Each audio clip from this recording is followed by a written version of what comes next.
네, 저도 1년 3개월 만에 부임하고 마스크를 이제 처음 벗습니다. 네, 그동안 마스크 쓰면서 힘들었는데 이렇게 벗고 나니까 강대상에서 퍼지는 이 아름다운 꽃향기를 맡을 수 있게 된 것에 참 감사합니다. 이렇게 코로나가 기승했지만 점점 회복되고 하나님이 우리에게 주시는 그 은혜가 넘치기를 소망합니다. 벚꽃이 피는 것은 우리에게 무엇을 보여주고 있습니까? 바로 추운 겨울을 참고 견디면 우리에게 따뜻한 봄이 오고 그것을 선물해 주는 것이 바로 벚꽃이 피는 의미겠지요. 봄에 벚꽃이 피는 것처럼 우리에게 언제나 보이는 하나님의 기적이 있습니다. 그것이 무엇일까요? 그것은 바로 부활입니다. 이 부활은 모든 믿는 자에게 주시는 하나님의 능력이 됨입니다. 그런데 많은 사람들이 이 부활을 잘 믿지 못합니다.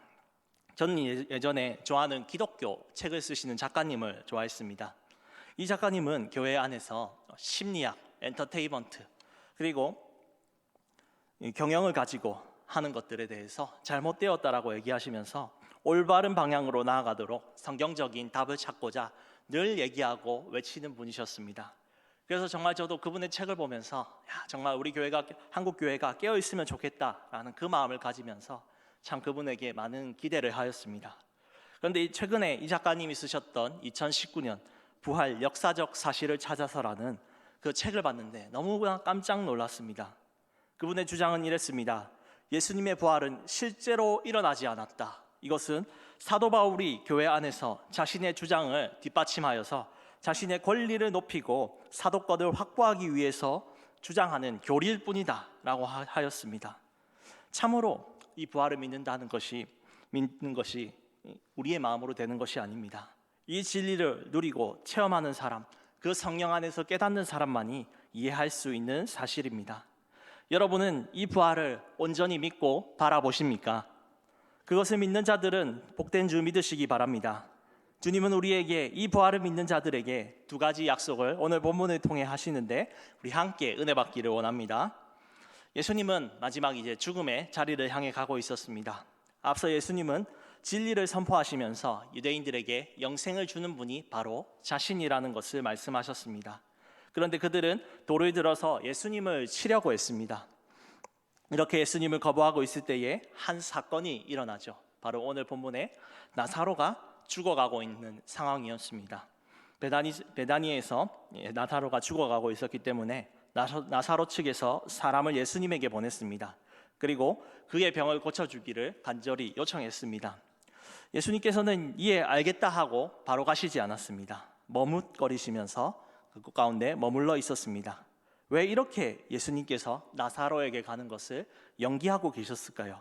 평소 같았으면 바로 그냥 가셔서 안수하시고 축복하시면 바로 나으실 건데 그러지 않았습니다. 그 이유는요, 바로 하나님의 정하신 때, 그때에 하나님의 영광이 나타나기 때문에 가지 않으셨습니다.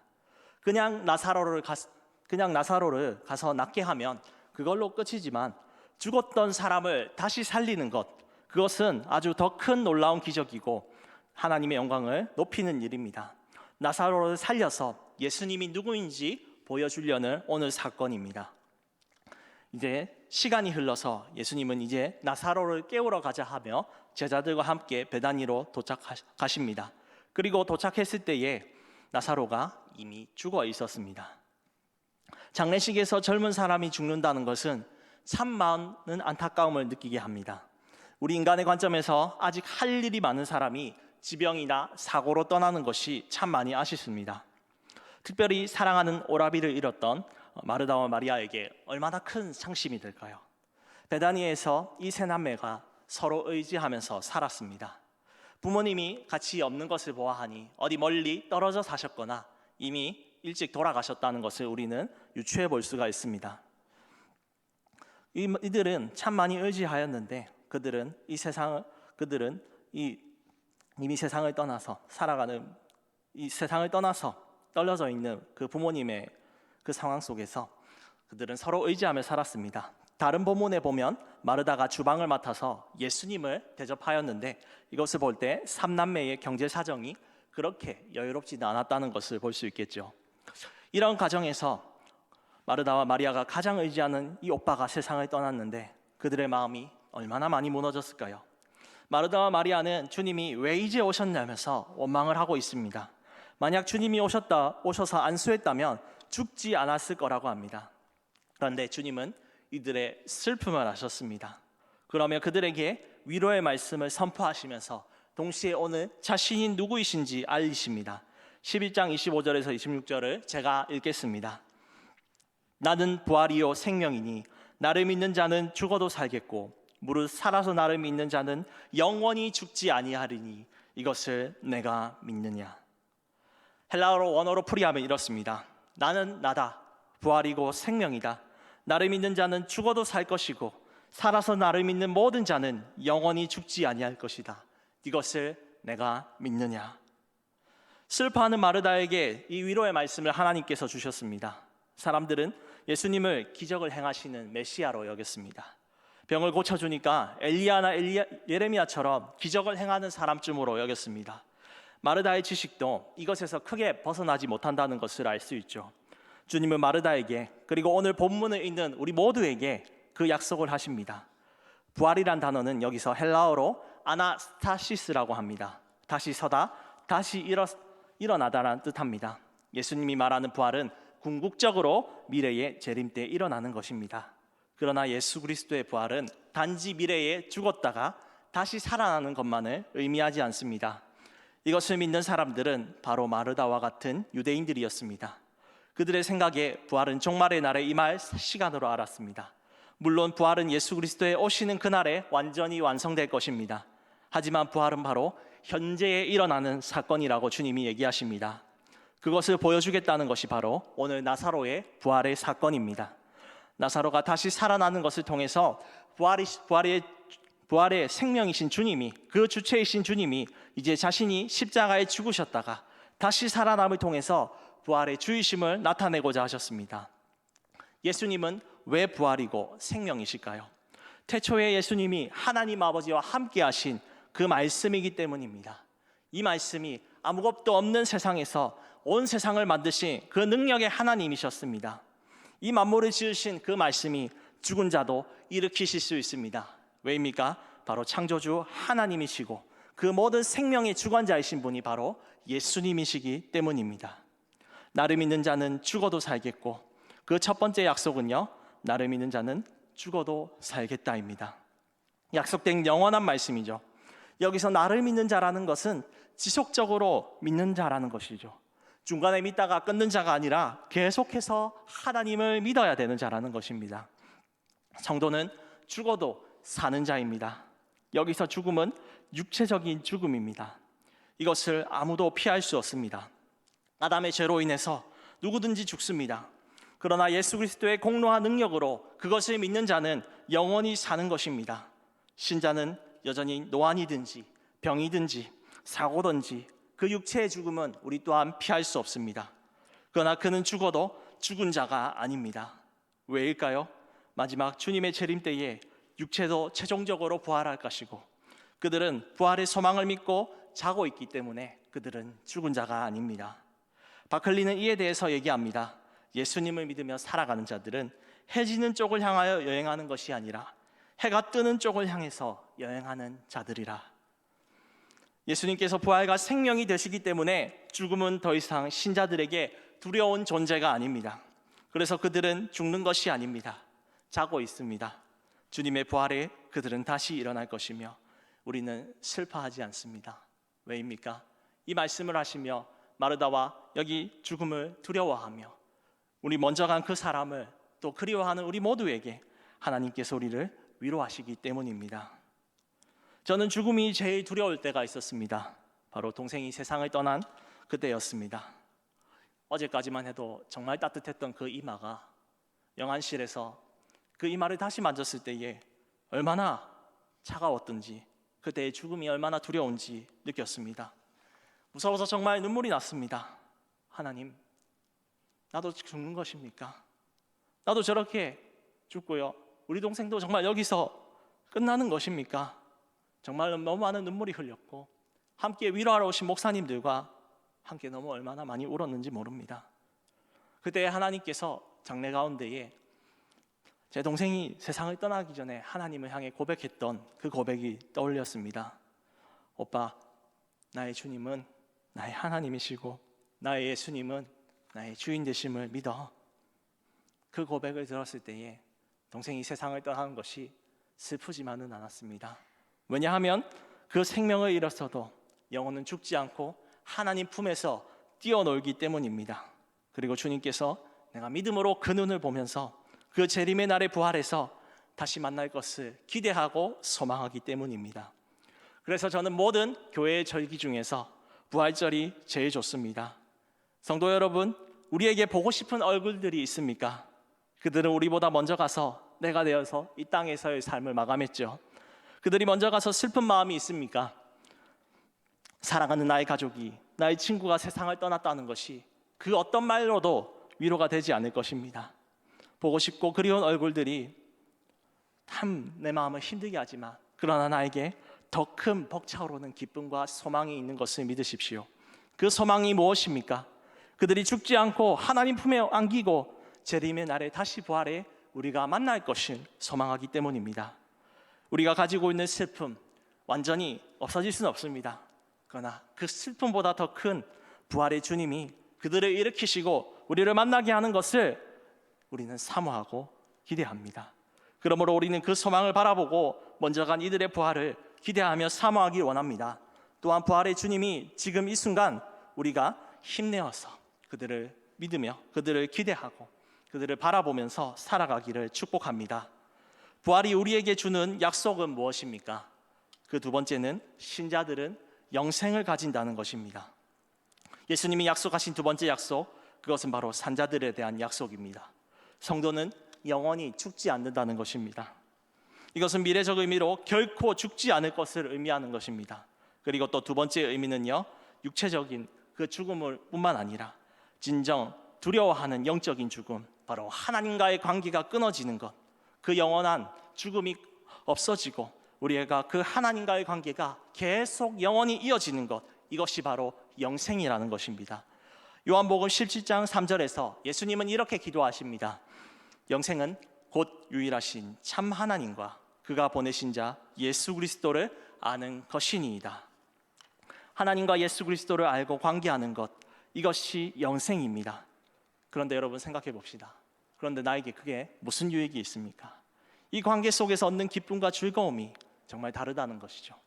성경에서 안다는 것은요, 단순히 그 사람의 이름을 알고 남자인지 여자인지 안다는 것이 아니라 그 사람의 성격은 무엇이고 그는 어떠한 고민을 가지고 있고 그의 기도 제목, 그의 걱정거리가 무엇인지 모든 것을 알고 이해하는 것, 이 모든 것들을 안다라고 하는 것입니다. 삼위일체 하나님과 우리가 교제하고 영생을 누린다는 것은 무엇일까요? 하나님께서 우리의 모든 것들을 아시고 이해하시고 도우신다는 것입니다. 또한 우리는 어제보다 오늘 더 크신 하나님을 알고 그분께 아뢰며 사랑을 함께 나누는 것, 이것이 바로 영생이라는 것입니다. 우리가 영생을 더 크게 키우기 위해서 필요한 것이 있다면 무엇일까요? 그것은 바로 신앙 고백입니다. 예수님은 마르다에게 묻습니다. 이것을 내가 믿느냐? 26절에 이렇게 얘기하죠. 지금 오빠가 죽어서 정신이 없습니다. 그런데 예수님은 기대하고 있습니다. 유대인들이 아는 저 종말에 부활하는 것이 아니라 지금 네가 이것을 믿고 영생을 누리며 살아가고 있는 것이죠. 있냐는 것이죠. 마르다도 다른 사람과 마찬가지로 예수님을 하나님의 크신 분이라고 알고 있었습니다. 그러나 주님은 그녀의 믿음이 한 발자국 더 나아가서 주는 그리스도시요 살아계신 하나님의 아들이라고 말하기를 예수님도 기대했습니다. 또한 우리에게 요구하십니다. 이것을 너희가 믿느냐? 이 부활이 우리 믿는 자들에게 영원히 끊어지지 않는 하나님의 교제가 있는 줄 너희가 믿느냐? 라고 말할 때 여러분 어떻게 대답하시겠습니까?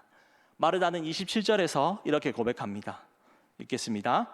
이르되 주여 그러하외다. 주는 그리스도시요 세상에 오시는 하나님의 아들이신 줄 내가 믿나이다. 전에는 일이 바빠서 듣지 못하는 마르다였습니다. 그런데 오늘 본문에서 마르다는 주님이 원하시는 대답을 하고 있죠. 무엇입니까? 주는 그리스도시요 세상에 오시는 하나님의 아들이라는 것이죠. 바로 베드로가 변화산에서 베드로가 가이사랴 빌립보에서 마태복음 16장 16절에 얘기했던 그 고백과 정확히 일치하는 내용입니다. 여러분 참 놀라운 대답 아니겠습니까? 이것이 성령으로 나지 아니하면 예수를 주시라고 고백할 수가 없습니다. 그런데 여러분, 이렇게 고백한 사람들도 완벽하지 않습니다. 바로 다음에 어떤 모습이 나타납니까? 그들도 여전히 연약하게 믿음이 좀 흔들리는 모습이 납니다. 현실을 바라보니까 내가 했던 신앙 고백, 이거 맞나 모르겠다 하면서 아닙니다 하면서 부인하는 모습이 나타납니다. 나사로가 다시 살아난다는 것을 믿지 못하고 주님, 육신이 이미 사흘씩이나 넘어서 썩었는데 문 열면 안 됩니다. 돌문을 여시면 안 됩니다 라고 했습니다. 또한 베드로도 어떻게 했습니까? 내가 십자가에서 죽고 다시 살아나야 되리라를 얘기했는데 베드로는 주님 그러시지 않으면 안 돼, 그러시면 안 됩니다 라고 하면서 예수님께 꾸중들었던 모습이 나타나지요. 그러나 주님은 그들의 신앙 고백이 언젠가 온전한 삶으로 이어진다는 것을 믿었습니다. 믿음 생활 중에 마르다처럼 베드로처럼 고백하지만 이해되지 않는 어려움을 당하는 경우 우리가 많이 있지 않습니까? 그럴 때마다 하나님의 선하심과 섭리에 관해서 의심하는 경우도 우리가 있을 수 있겠죠. 그럼에도 주님은 그 백성을 버려두지 않으시고 이끄신 것을 여러분 믿으시기 바랍니다. 우리를 통해 하나님을 향한 고백이 끊어지지 않게 합니다. 더욱 우리가 그 지식을 알고 신앙을 가지고 삶에 체험하도록 도와주시는 것입니다. 신앙 고백을 하며 내 삶이 조금씩 변하는 것을 우리는 느끼게 됩니다. 내가 하나님과 더욱 깊은 관계를 맺으면서 이 땅의 것이 아니라 하나님 나라의 영원한 가치를 향해서 달려가게 되는 것이죠. 예수님이 이 나사로를 살리는 것, 그리고 외치심을 통해서 살아나는 것을 통해서 사람들은 두 가지의 반응을 보입니다. 먼저 마르다와 마리아, 나사로입니다. 이들은 예수님이 살아계신 하나님의 아들이요 부활의 주시라는 그 기적을 보면서 어떻게 살게 됩니까? 나사로는 아마 이 성경에 정확히 나와 있지 않지만 자신이 살아났기 때문에 예수님을 평생 동안 다시 죽는 그날까지 내가 살아났다라고, 예수님의 부활의 능력으로 살아났다라고 끝까지 얘기하는 증인이 되지 않았을까요? 부활을 경험한 사람은 가만히 있지 못합니다. 예수님께 감사를 표하고 그분을 높이며 나아가는 것이죠. 마리아는 어떻게 됐습니까? 이 이후로 예수님께 값비싼 향유를 부어서 그분의 자기의 머리털로 예수님의 발을 씻겨드립니다. 향유보다 예수님이 십자가에 죽으시고 우리를 위해 대속하신 그 사건이 이 가진 나의 이 향유보다 더 큰 것을 깨달았습니다. 그렇기 때문에 기꺼이 주님을 위해 드릴 수 있는 것이죠. 반면에 유대 지도자들을 살펴볼까요? 이 놀라운 부활의 기적을 경험했는데 그들은 무엇으로 반응합니까? 예수님 정말 당신은 위대한 하나님의 아들입니다라고 고백했습니까? 전혀 그렇지 않습니다. 어떻게 고백합니까? 그들은 예수님을 죽이기로 논의하였다라고 나아갑니다. 예수님을 질투하였습니다. 사두개인들은 이 예수가 자신들이 잡고 있는 권력을 놓치게 하는 아주 나쁜 사람이라고 여겼습니다. 정치적 메시아가 되어서 자신들이 가지고 있는 돈의 권력들과 그 이권들을 가져가는 나쁜 정치적 메시아니까 죽이자라는 생각을 가졌습니다. 바리새인들은 어떻습니까? 자기보다 조금 더 놀라운 하나님의 말씀을 전하고 많은 대중들이 따르니까 우리의 인기를 가져가려고 하는 저 나쁜 놈을 우리가 죽이자라고 그 두 무리가 한 마음이 되어서 예수님을 죽이려고 합니다. 성도 여러분, 세상 사람들과 우리의 차이점이 무엇입니까? 바로 어디를 바라보고 있는가입니다. 세상 사람들의 관심은 내가 얼마를 가졌는지, 내가 얼마나 명예가 있어서 다른 사람들이 나를 우러러보는가에 그들의 관심이 있습니다. 한 번뿐인 인생, 남들에게 후회가 없을 정도로 열심히 놀아보고 의미 있는 삶을 살아보자라는 것이 바로 세상 사람들의 관점이겠죠. 그러나 여러분, 영생을 가진 우리의 관점은 어디에 있습니까? 바로 영원한 하나님 나라라는 것을 여러분 믿으시기 바랍니다. 요한복음의 영생은 바로 하나님 나라입니다. 이 땅의 것보다 하나님과 교제하면서 그분의 뜻을 행하는 것이 우리에게는 가장 즐겁고 기쁜 일입니다. 사랑하는 주님과 교제하면 우리가 어떠한 마음이 들까요? 주님처럼 살고 싶어지는 것입니다. 주님은 이 말씀 가운데에서, 이 사복음서의 삶 속에서 어떻게 사셨습니까? 자기 것을 가지지 않으셨습니다. 집 한 채도 없으셨습니다. 자녀도 없으셨습니다. 자신의 시간을 모두 바쳐서 주님의 은혜를 모르는 자들을 위해서 가르치시고 고치시고 전파하셨습니다. 또 이 나사로를 위해서 눈물을 흘리시면서 나사로야 나오너라 하면서 담대한 복음을 선포하셨습니다. 이렇게 살아가신 주님의 삶이 여러분 어떻습니까? 세상의 눈으로 볼 때 어리석은데 우리의 눈으로 볼 때도 어리석어 보이십니까? 전혀 그렇지 않습니다. 주님과 충만한 대화가 있는 사람은 이런 주님의 삶이 너무나 매력적이고 그렇게 살고자 합니다. 내 것을 채우지 않고 나도 주님처럼 죽어가는 자들을 위해서 영생을 나눠주는 사람이 되는 것입니다. 넉넉하지 않아도 그 사람은 다른 이들을 향해서 자비와 돕는 손길을 언제나 주는 것입니다. 그러면서 한 가지 느끼는 것이 있습니다. 내가 이렇게 재물과 명예를 위해 사는 것보다 영생을 위해서 이렇게 주고 나눠주는 것이 정말 즐겁구나. 나를 힘들게 하고 넘어지게 하는 모든 것들도 나를 넘어지게 하지 못합니다. 나는 이 환난 속에도 하나님이 나에게 주신 이 영생을 누리면서 그 기쁨으로 살아가며 고난 중에도 활짝 웃을 수 있습니다. 다음 한번 준비해 주시면 감사하겠습니다. 여기 사진에 보시면 임기종 집사님이라고 있습니다. 이분은요 40년 동안 설악산에서 꾸준하게 지게꾼으로 일하시는 분이셨습니다. 그런데 이분에게는 참 많은 어려움이 있었습니다.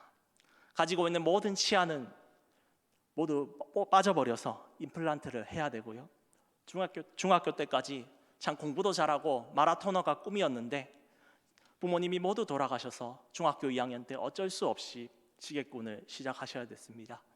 그리고 결혼한 아내는 정신지체 장애 2급이고요. 아들도 정신이 그렇게 온전하지 못해서 보호시설관에서 살아야 됩니다. 그래서 이분의 꿈의 소망이 항상 이거였습니다. 내가 열심히 돈이 있어서 내 아들과 내 아내와 함께 살아보고 싶습니다 라는 것이 그분의 소망이었습니다. 그래서 MBC에 나오는 유퀴즈 온 더 블럭과 그리고 CBS에서 이분에게 물었습니다. 아니, 임기종 씨 이렇게 힘들게 살아가시는데 일단 아무리 해도 크게 돈이 없는데 당신은 이 삶이 즐거우신가요? 힘들지 않으세요? 라고 사람들이 물었을 때에 이 집사님께서 얘기합니다. 저는요 힘들지 않아요. 왜냐면요 나의 무거운 짐을 대신 지시는 예수님이 있으니까 이 40년 동안 120kg이 넘는 냉장고를 들어도 두려워하지 않고 주님과 함께 걸었습니다. 그리고 7시간이 넘어서 산에 내려와도 집에 도착하면 새 힘이 돌아서 밥도 하고요 맛있게 아내와 아들에게 먹여주는 그 즐거움이 나에게 넘쳤습니다. 그리고 내가 가진 모든 것 90%를 모아서 많은 단체들에게 1억을 기부하였습니다. 그 기쁨으로 살았습니다. 제가 그 얘기를 들으며 많은 눈시울이 흘렸습니다. 정말 저렇게 없는 가운데서 살아가시는 분이 영생을 누리며 사는데 하나님, 목사인 나는 뭐 했습니까? 나는 진정 아이들에게 사랑하고 내가 일하고 있는 직장 속에서 성도님들을 온 마음을 다해 섬겨야 되는데 내가 먼저 영생을 누리지 못해서 주님 죄송합니다 하고 간절하게 기도했습니다. 성도 여러분, 영생이 바로 이런 것이라는 걸 여러분 믿으시기를 바랍니다. 우리의 환경이 영생을 주는 것이 아닙니다. 그 어떤 상황 속에서도 하나님이 우리와 언제나 교제하시며 우리에게 슬픔이 아닌 기쁨을 주시는 줄 믿으시기 바랍니다. 우리에게 들려주시는 그 주님의 영생의 그 기쁜 음성이 무엇입니까? 내가 너를 사랑하고 너와 함께하리라. 너는 이 생명을 누리며 살거라. 내가 이 땅에 살아가면서 행했던 많은 그 영생을 누리는 것들 네가 살기를 소망한다. 이것을 아무도 빼앗지 못할 것입니다. 아버지와 아들 삼위일체 하나님을 깊이 알면 그 어떤 외부적인 것들도 나를 무너뜨리지 못합니다. 지금 나를 괴롭게 하는 것들이 있습니까?